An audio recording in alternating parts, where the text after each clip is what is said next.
Welcome to the Vertical Go-to-Market Podcast, where you'll discover new opportunities to grow your business from 7 figures to 8 from the world's most successful B2B SaaS and agency owners and executives. I'm your host, Corey Quinn. Today, I'm joined by Alex Membrillo. Welcome, Alex. Thanks for having me, Corey. Super excited to have you on the show. Could you please introduce yourself to those listeners who may not be familiar with you and your background? Yeah, that would be everybody. So what's up, everyone? I'm Alex Membrillo. We are based out of Atlanta. We are a performance marketing agency for multi-location PE-backed provider group. So think your growing dermatology, behavioral, dental group.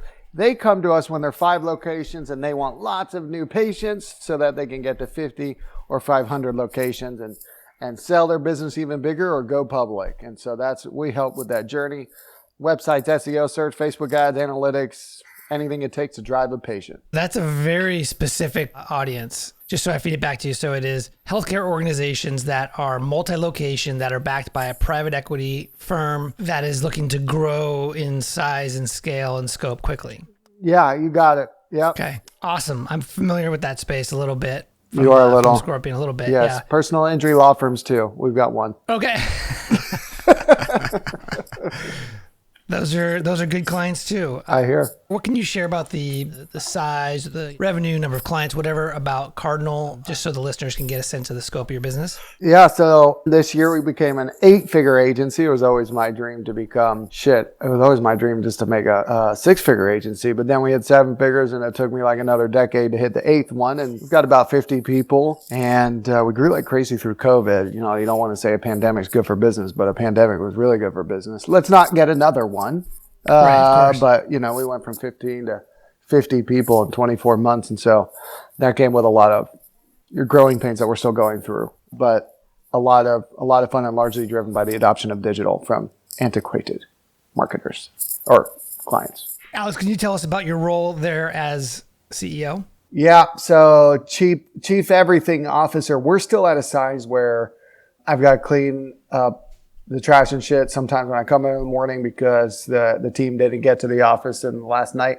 Like, we're not a professionally managed company yet. It's still very entrepreneurial, still flat even at 50 or so people. So it's a little bit of everything, but my number one job is evangelizing the company, making sure we're connected with all the right people. I'm learning the business of healthcare and translating that into a unique offering, and my team is as well. So I'm out there meeting people, learning, conferences, all that kind of stuff, making sure our pipeline is always healthy and converting, and making sure everybody's rowing in the same direction. All of our flock, we call them flockers for Cardinal, making sure everybody's rowing in the same direction. I set the vision for going into healthcare a few years ago, and now we're trying to make it happen. And I'm thankful that these people that have followed my lead. I probably wouldn't follow me, so that's very nice of them. I don't know.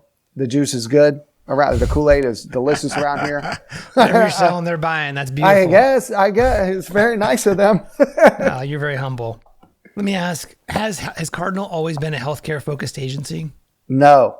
So for like when you're starting, I started this when I was 24. I just had a kid the day before I left the hospital and started cold calling. And I said, I'm going to go down the list of newly incorporated businesses and call anybody that needs a website. So, I sold a fucking ice cream van a website. And I told the dude, like, the ice cream van doesn't need a website. You still want to pay me $300 and the baby needed to get fed. So we sold the website. It sucked. We said, let's not do websites and let's move to digital marketing. We've ended up now, we're good at websites again a decade later, but we moved to digital marketing. So started cold calling, and we would take any local businesses that needed to get ranked on Google. So we had like all of the roofers, contractors, lawyers, some doctors. And then a decade later, we realized, man, we've got some killer case studies in healthcare, and the work is really rewarding. I always say medical marketing is marketing that matters. Like, we're not just selling pizzas or shoes, which I also enjoy doing for those brands. But at the end of the day, like, we're helping reunite families. We're helping people pick their children up again. We're helping people that are recovering from cancer, like, just cool shit. So we looked at the hedgehog principle when I realized we were just kind of sputtering in pipeline sales and client retention. I said, let's look at the hedgehog. What drives the economic engine? What can we be the best in the world at? And but we looked at that and we said, we've got great case studies and feel good marketing. Let's go for it. And so 10 years in, we went for healthcare. Now it's 90% of our revenue. So I want to dig into that. A lot of the listeners are probably folks who are at the before stage You mentioned slow sales with high cost per acquisition. Can you talk more in more detail about some of the challenges at that time, going about 10 years into the business? What were some of the key factors in the business that led you to realize that verticalizing was the next thing for you guys to do? At some point you have to value expertise over variety. I was tired of walking into a personal injury law firm and not understanding what am I supposed to say? Oh, they want cases. Right. Okay, they do get them from ambulances or they don't. Do I geofence hospitals? I got tired of that. And I said, I want to be an expert. I want to walk in here with these providers, the doctors or the marketing director of a provider group and be able to advise on things outside of just marketing. I want to understand how insurance companies pay out, how these people get reimbursed. Why do people seek care? What goes to the providers? What keeps them up at night? Why do patients pick one provider? I wanted to do that. And maybe it's just my own desire to know what the hell I'm talking about and feel comfortable in a room. And that helped a lot because I think we were 3 or 4 million in revenue. And you could tell clients were just dropping off because then there's a million agencies and there's plenty that did specialize in what our clients were doing and we didn't. And so they realize they don't know what you're talking about with their own business. And eventually the marketing's not as good as that other agency could provide. And so, we made the jump knowing we have good case studies and man, it's helped provide so much focus. Let me know when you want to talk about the things that it has helped drive, but to summarize that, niches get you riches. Niches get you riches. Riches in the niches. That's it. Yeah. So let me just kind of feed this back to you again, because I think a lot of the listeners probably are in your before state. So you had a business, variety of local service businesses. You mentioned attorneys and ice cream trucks and whatnot, as well as healthcare. You had a couple of great customer success stories in healthcare. But it sounds like you were losing clients in general, but then specifically to agencies that were specialists that could provide a level of detail that you were unable to as a result. That's right. Okay. That's right. So client attrition was worse. Now it's pretty good because we know what the hell we're talking about. There's less replacements for us out there, right? The biggest thing to the small fries that want to be medium fries or big fries is it provides focus in driving pipeline and helping close pipeline. So when you're one of few, you stand out. Your thought leadership is actually useful. You know how to buy lists, which lists to build, where to go to conferences, which articles to write, which case studies to promote, which keywords to rank for. So, it is not a quick turnaround like all of a sudden we pick healthcare and we know what the hell we're talking about in 6 months, but everything builds on itself. And then all of a sudden in a few years, holy shit, we build incredible lists, great thought leadership, and everyone knows us in the industry now. So don't expect an overnight change in your business, but it provides focus on where to put your attention in marketing and sales and client delivery. Super helpful. Thank you. When it came time to choose a vertical, we realized that, hey, we're losing customers to specialists. Maybe this is the thing for us. How did you choose healthcare? You mentioned you had a couple case studies, but were there other factors that led into it? Was it more of an intuition? Was it an analytical approach? A relationship in that field, or why healthcare? I think the people that are good with the abacuses would say, look at the addressable market and look how advanced that market is. Personal injury firms, your former agency, very, very sharp agency. They picked one. But I felt like that was, super aggressive marketing. The injury law firms really knew what the hell they were talking about. They had great service for a long time. Healthcare was behind, and there weren't a lot of specialist agencies. We didn't just pick healthcare. We also picked the horizontal of performance marketing for specific types of healthcare. So we chose both specialties. A lot of firms will say we're everything for one type of business, or we're one thing for every type of business. We said we're one thing for one type of business. We're an 8-figure agency. So it doesn't narrow. My biggest fear that kept me up at night, oh my God, I'm going to narrow my options so much. I'm only going to be able to take one type of client. Holy smokes. But how did you reconcile that fear? Because I think that's very real. I got tired of losing clients. I got tired of not having focus in marketing and sales. I said, dude, shit is getting old being a $3 million agency. It's not big enough to sell. It's not big enough to retire to Los Angeles. It's time to either grow or stop this shit. You're still not here yet. What are you waiting for? Hey, I'm on the right coast right now. Listen, I'll come out there. Y'all got to stop with the fires and the floods and the earthquakes. No promises. So when you began to focus on healthcare, it sounded like there's a process of elimination. Healthcare, you had like you said, the case studies. You had there were some verticals that were probably very saturated, and there were some areas where maybe some opportunity. Was there anything else about healthcare that made it attractive? I love the mission. I love it. I love helping people find care. Like, we actually do care about it. I do care. I saw it go through with my family. Like, good digital marketing by a good provider group helps patients get to the good providers and avoid the bad ones. So like, we only take the good provider groups that actually help patients. We turn tons of leads away all the time that look like sketchy provider groups or sketchy industries within healthcare. And so we're pretty picky on who we're talking to. So we actually do really like the mission. Healthcare was behind. We had good case studies. I figured it could be fairly lucrative, like all of that aligned. And I made it kind of not an easy choice, because we actually thought about QSR for a while because we had Papa John's, but order of elimination, it played to our strengths. Like, find one that plays to your strengths, and the economics look good. What was that transition like? You determined that healthcare made the most sense. You were connected to the mission, had all this evidence it was the right thing. Did you just fire all your non-healthcare clients, or what did that transition look like? And I hope they don't listen to this one. No, they are firing us now, though, slowly but surely. They're saying like, oh gosh, they don't send me newsletters that have anything to do with my industry anymore. So, slowly but surely they figure it out. We still have a decent concentration of higher ed. I think it's like 10% of our business. We've done some really good work for some higher ed, also a feel-good industry that is fairly behind and slow moving, in case you guys are looking for a niche. But that one's a good one. We really enjoy it. And we still have great teams that have been through all the higher ed. So that's fine. No, don't go fire anyone. You don't need to. If you're doing good work, keep doing the good work. They will slowly drop off. We do get fired like every 4 or 5 months from a previous client that wants a specialist in whatever they are. That's fine. You just have to hope that your specialization replaces faster. What impact has specializing in the healthcare vertical had in your ability to attract new healthcare clients versus before you guys specialized? The content is actually good. I didn't think content really mattered until we brought on Ashley, and she created this phenomenal content. But like, now the content is more than just 10 SEO tips to get ranked for your doctor group. It's like the things that actually matter to them. Like, how do you build house? I'm not going to use all the terminology, but your content gets way more interesting to that group, and you know who to send it to and how to send it. So tremendously different in ways that I couldn't have anticipated. So very useful. You just get smarter and the content gets better. And ChatGPT is stupid as shit. I think it's going to help a ton, but everybody can use it. So that makes everybody's content the same. And so you get a unique spin when you know the industry really, really well. And that helps attract more of the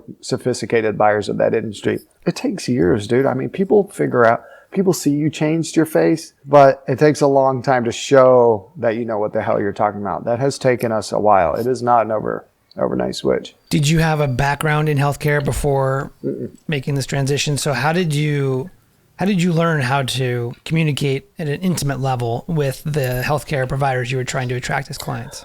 Man, you talk to so many. You take a bunch of discovery calls and you hear how they talk. You go to the conferences, you meet the people that influence them. You get a podcast, so you interview them and you can ask them in a non-confrontational way because they're not a client. You hit people on LinkedIn as much as you can and you say, can I just pick your brain? So it's a ton of learning. I would not say books were that helpful because I'm not reading like clinical books, but it's a lot of interviewing the right people and hearing how they think and what matters to them. Conferences are good for that. Webinar is good, but meeting people has been the best use because they tell you the secret sausage on what actually matters for a healthcare business. And then you get a few of them to the owner agencies. Like, when you choose a specialization, make sure you're going on the sales calls. Make sure you're selling the first fucking 30 clients because you have to hear what matters and how they talk. Like, you cannot abdicate this responsibility or delegate it and have them report up. You have to hear this and learn it yourself. You also have to bring the whole go-to-market strategy yourself. You have to build a marketing function. I don't care if you have a marketing director. Don't have one until it's built, and you're building it, or it won't work. I would agree with that 1,000%. Does the healthcare industry have a unique language? Heck yeah, man. They call them clients patients to start. Yeah, they have a lot of unique. Insurance companies are called payers. They've got tons of unique. And within healthcare, there's a bunch of subspecialties: dermatology, dental, behavioral, and veterinary groups. They speak entirely different languages. So I'm finding it's not even good enough to say we're multi-location performance agency for provider groups. Like, that's not even good enough. They even want more specialization. So then you have to assign teams that know dental really well. You have to assign teams that know behavioral. Your salesperson has to know all of them really well and speak the language. You have to have content that goes to them that speak. It's a lot. So just healthcare, just like you wouldn't just pick legal. A bankruptcy attorney is very different than a PI firm, right? So yeah, there's a lot of vernacular even within the things. Would you be successful in healthcare if you weren't unable to communicate in that language? Like 6 years ago, there weren't as many copycat agencies, but now a lot of agencies have gotten better. They are specialized, and so now it won't work. I mean, we struggle from quarter to quarter. I mean, this quarter not been fun. The last few years, tremendous growth. This last quarter, the whole market has slowed down. Economy has slowed down. If we didn't have our specialization, no one would be hiring us because we're not the cheapest. Everyone's going for cheap right now. It's very hard to convince clients to go for not cheap and use your specialization. It only has so much flexibility. How do you attract new healthcare clients today? Yeah, we're pretty good at this part. A marketing agency should be good at marketing. That sounds obvious, but they usually aren't. So we create a ton of content and we send it out to every decision maker that would influence the buying decision. That's the simple version. The long version is that we do blogs, podcasts, webinars, roundtables. We've got a virtual summit coming later this year, case studies, you name it. I want it to be the media company. People have talked about doing that. But for me, I want everybody to see, touch, and feel and hear us in every different way. I want to touch all the senses. And so we have every kind of delivery platform for the content possible. But guys, the actual tactical things like go get a list, go subscribe to Zoom Info. The shit isn't cheap. It's going to run you $10K a year for a good amount of contacts. You download them, you clean them really good, you get some domains warmed up, harder to do now. They're getting restricted on how to do that. And then you send really thoughtful content. Don't ask for a fucking meeting. Never ask for a meeting. Don't ever do that. Okay, that's shit is not working anymore unless you're an outbound salesperson. You've got something really specific and thoughtful to say. In my opinion, outbound agency. Okay, that's work. Inbound agency. The outbound thing works for others. But you send really thoughtful content. You interview leaders, and then you get the people that influence those marketing directors, like the PE guys and women. And you get them integrated into your content. You go to their conferences, and then you're hitting them from both ways. The marketing director wants to hire you, and she got recommended by the PE guy. Fucking easy choice. So it's about creating a ton of content and getting it into the right hands. It's not that sophisticated. I don't know why agencies don't prioritize their own marketing. I don't get it. And then not to mention, the number one way to drive leads is by ranking online. SEO is not dead. ChatGPT is not going to fucking kill it. Neither is Bard. And so ranking for whatever you do, industry and service. If you go searching for dermatology marketing agency, dental SEO company, any of that stuff, we should rank. I spent a fortune on it and have for 13 years. So SEO, email, content of every type. Is it fair to say that most of your new business is through referral or inbound? No, inbound. 50% of our new client signings is from thought leadership. Man, I bet it's 65%. And I would say 30% is through referral. And it's inching up. The more we're well known, you'll see the referral inching up. They're the better deals. But net new, we just signed the biggest physical therapy group in the country. That came through outbound email. We just signed the biggest home health group in the world. That came through SEO. So it used to be this thing like you're only going to get small deals from SEO. It's total bullshit. Big firms, really smart people go searching. Do you do any outbound sales? Not one bit. And there's nothing wrong with it. I think you see firms like Scorpion and Power Digital that have grown way bigger than we have because it's more linear. If they can do it, smart. It's hard. I don't understand how to do it, but it's way more linear than inbound. I stuck to what I'm good at. I have failed every time I've stood up outbound programs. We ever get bought, maybe they'll know how to do it. I don't fucking know. But it's hard. But it's it's hard. It's hard. I bought all the outbound tools, the sales loft. I hired a team of 3 SDRs 2 years ago. And I was like, dude, there's something I just don't understand about this. So let me just put a bunch of words on the website and tell people to go to it. And that worked. What is the structure of your sales team today?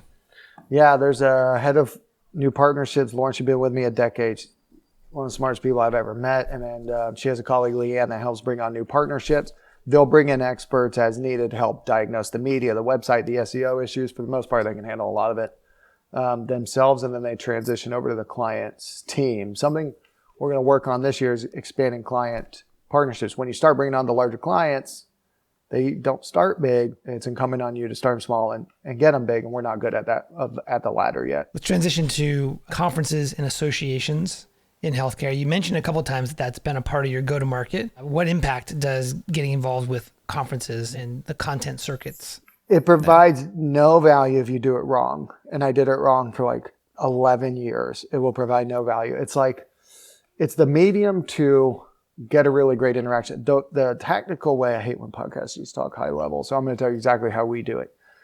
We try to get a speaking engagement.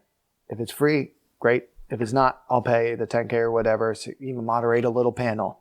Makes you look smart. And then you go to LinkedIn and you hit up all the people in that industry that you've connected with. We have a LinkedIn connection person. We have a LinkedIn messaging person. Like, we got contractors for everything. We say, go hit up everybody in the dermatology marketing space because Alex is going to moderate a panel in the dermatology marketing conference. Get meetings, then take lots of fucking pictures while you're there. Post it all over LinkedIn. Send it out to the email list. Hey, we're in the industry. We look smart. We're going to be there. That has helped, just going there with a booth. Like, Corey, maybe you know how to do this, but the booth shit I've never done. And paying to speak with nothing else to go with it. Setting up meetings, also useless. But slowly but surely you see the same people at the things, and then I guess they trust you more on year 3 and maybe they're a client then. How do you define word of mouth? I think I define it as any lead that didn't come from one of our thought leadership channels. So it's someone, marketing directors know each other and then they ask for a recommendation, maybe that simple. And they said, yeah, I know Cardinal. But man, it takes a lot to get to that. That's impossible for me to measure or get to. I just do the activities that lead to people thinking about us. So what are those activities? Yeah, all the stuff we talked about with inbound, making sure I am everywhere all the time. If a marketing director is looking for information on an agency, I'm there. If they're looking to learn anything about healthcare performance marketing, I'm there. Before they even fucking go to Google, we're there. So some advice. So let's say that someone listening to us who is your 10-year-old version of Cardinal, not the today version, and they're thinking about verticalizing in one or more verticals, what would you say to them? Don't wait another minute. Go to the hedgehog principle. Like, I know it better than I do, and pick one they feel good about and you can make good money and help and do the best work in the world at. Go ahead and pick it and never look back. Never look back. Expertise over variety. Just write that on the notebook next to you before you go to sleep. Wake up and look at it and say, it can't really get worse. Maybe it can get better. When's the right time to verticalize a business? Early stage? No. A lot of agency owners are accidental too. Like, they just started, they had an in-house marketing gig and then they went and did it. So I would say, like, take a bunch of different clients for 3 years and then pick the one you're best at. B2B is so different than B2C. Healthcare is so different than PI, law firms, so different than e-com. Don't take the first thing you're exposed to. Do a bunch of different shit for a few years, have fun, and then pick one. That's awesome. And really, I just have one more question for you. What's your motivation? Time with the kids. I love it. This provides a good lifestyle. It keeps me challenged. Right after this, I'm going to go ride ATVs with my kid. I really enjoy that. Marketing is good job security. It's also very challenging. So mentally, I'm always kept sharp. How many kids you got? I've got 13, 3, and 1. All of them are about to hit birthdays. So good time with them, family time, the agency life. This year is not going to provide as much time as I'd like because we're in a grinding year. Most of them are, but this one's going to be even more of a grind. It's going to be a fun grind.